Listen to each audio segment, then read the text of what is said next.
讲到全世界拉力因为传统罕药材需求红掠起台，对着时代进步，咱台湾的拉力已经无这款的问题啊。不过因也是爱面对这浪动狗的伤害，全台湾的拉力剩2万只尔。高雄马头山的居民因着家己组成一个团队，被保育马头山附近的拉力。因为阿花的尾巴少了10公分，那所以在育幼过程当中，你可以看到小朋友不是那么顺利，常常会滑落下来。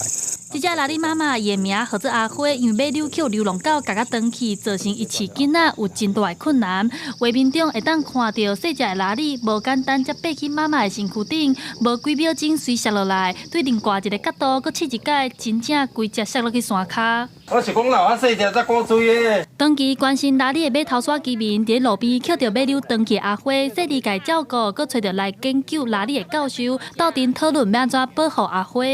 阮有一只猫的叫做阿花啊，伊野放了吼，阮发现讲伊有心啊，所以阮就做欢喜的，啊继续记录，啊发现讲伊个生囝，所以伊规个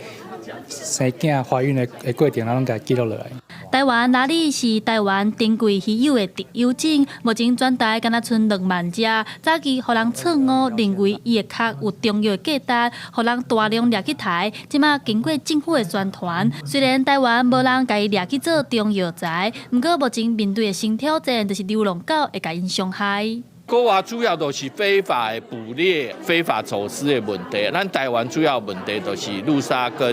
狗仔互狗仔咬的问题，是即马阮看到较严重的。根据农业部的统计，台湾有超过70%的拉力是互流浪狗夹受伤。农业部表示，未来会加强社区保育的工作，以马头山的居民做例来推动保育全台湾的拉力。记者陈阿选、柯敏哲台北报道。